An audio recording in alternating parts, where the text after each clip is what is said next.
Hello दोस्तों, स्वागत है आप सभी लोगों का हमारे यूट्यूब चैनल कंपटीशन वाला पर।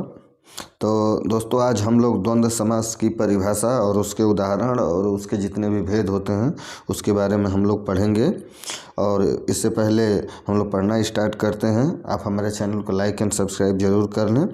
तो आइए चलिए, द्वंद्व समास की परिभाषा। पहले हम लोग द्वंद्व समास की परिभाषा पढ़ेंगे।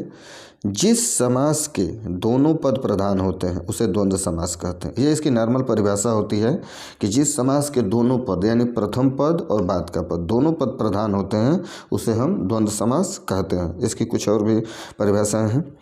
इस समास में दोनों पदों के मध्य प्रयुक्त होने वाले योजक शब्दों जैसे और, अथवा, या, व आदि का लोप हो जाता है, यानी ये समाप्त हो जाते हैं, तथा उनके स्थान पर हाइपन, ये माइनस जैसे चिन्ह रहता है, का प्रयोग होता है।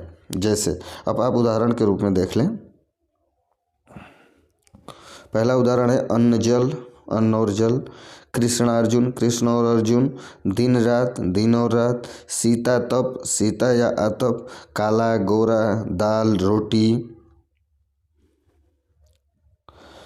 इसी तरह से हैं यशापयस, यश या अपयस, शीतोष्ण, शीत और उष्ण, सुरासुर, सुर या असुर, देश विदेश, भला बुरा, धर्म अधर्म। बहुत सारे ऐसे ही उदाहरण हैं। आप बस इतना ही समझ जाइए कि उसमें ज़्यादातर योजक शब्दों का प्रयोग होता है, उसे ही द्वंद्व समास कहते हैं। दोनों पद प्रधान होते हैं, जैसे माता पिता हो गए, धर्माधर्म हो गए, जलवायु, जल और वायु हो गए, सम्मान और अपमान हो गए, अपना पराया। अब देखिए, अब हम लोग द्वंद्व समास के भेद पढ़ते हैं। द्वंद्व समास के भेद। द्वंद्व समास 3 प्रकार के होते हैं। इसमें पहला होता है इतरेतर द्वंद्व, दूसरा होता है समाहार द्वंद्व और तीसरा होता है वैकल्पिक द्वंद्व। देखिए, अब इतरेतर द्वंद्व की हम परिभाषा पढ़ेंगे।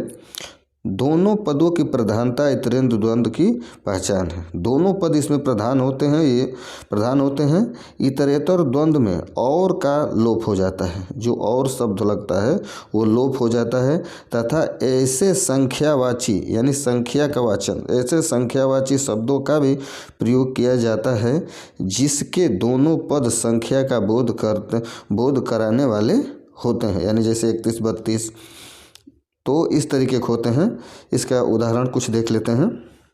धन दौलत, धन और दौलत, धनी मनी, धनी निर्धन, धनुर्बाण, धनुर और बाण, धूप छाँव, धूप और छाँव। अगले कुछ उदाहरण हैं।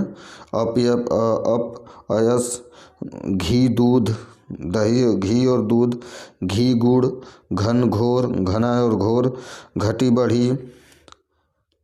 अगला उदाहरण है खट्टा मीठा, ऋषि मुनि, शीतोष्ण, शीत और उष्ण, हिष्ट पुष्ट, ऊपर नीचे, बेटा बेटी, 32, 30। मैंने संख्यावाचक बताया ना, तो 32, 30। और उदाहरण है कृष्णार्जुन, कृष्ण और अर्जुन, कंदमूल, फल, माँ बाप। ये सब इतरेतर द्वंद्व के उदाहरण हैं। अब हम अगला देख लेते हैं समाहार द्वंद्व। समाहार द्वंद्व जिस द्वंद्व समास से उसके पदों के अर्थ और अर्थ के सिवा उसी प्रकार का और भी अर्थ सूचित हो, या इस समास में ऐसे युग्म शब्द बनते हैं जिनके दोनों पदों के अर्थ के अतिरिक्त कुछ और भी अर्थ की प्रधानता निकल कर आती है, यानी दोनों शब्दों के अर्थ जो निकलते हैं उसके अलग भी कुछ अर्थ, इससे वो अर्थ का बोध होता है, एक अलग भी अर्थ की ओर संकेत करते हैं। इसे समाहार द्वंद्व कहते हैं। जैसे समाहार का अर्थ है समष्टि या समूह, ये किसी समूह का बोध करते हैं। जब द्वंद्व समास के दोनों पद समुच्चय बोधक से जुड़े होने पर भी पृथक पृथक अस्तित्व न रखें बल्कि समूह का बोध कराए, तब वह समाहार द्वंद्व कहलाता है। जैसे देखिए, सेठ और साहूकार, सेठ साहूकार, यह समासिक पद अर्थ प्रकट कर रहा है।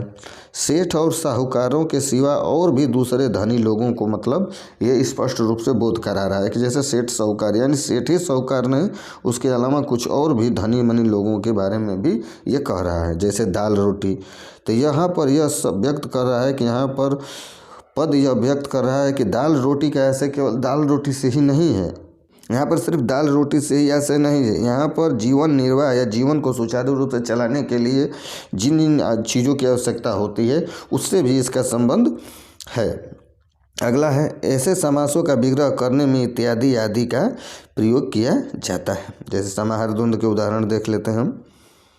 देखिए रुपया पैसा, रुपया और पैसा आदि यानी इसके सिवा और भी चीज़ें, धोती कमीज यानी धोती कमीज ही नहीं, कपड़ा लता बहुत चीज़ों के बारे में, धन दौलत, घर द्वार, घास फूस, खान पान,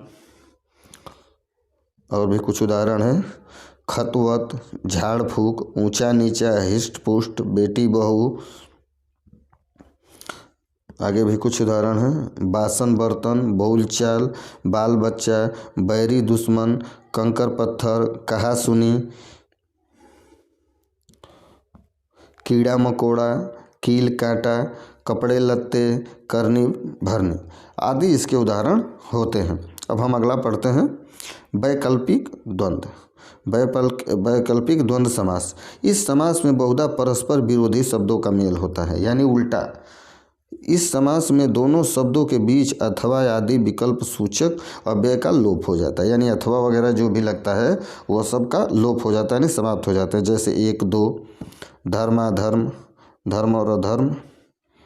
अगला उदाहरण है अप अपयश, घट बढ़ यानी घटा बढ़ा यानी उल्टा सीधे, शीतोष्ण उष्ण यानी ठंडा गर्मी, शास्त्रास्त्र यानी कि शस्त्र या अस्त्र, ऊंच नीच, ये सब विरोधी शब्दों का मतलब इसमें प्रयोग होता है। ऊंच नीच, इधर उधर, इन्हीं शब्दों का मतलब ज़्यादातर प्रयोग होता है। तो दोस्तों आज हम लोगों ने पढ़ा द्वंद्व समास के बारे में और उसकी परिभाषा के बारे में।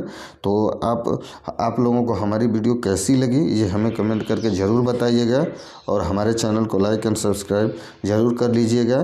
तो मिलते हैं नेक्स्ट वीडियो में, तब तक के लिए नमस्कार।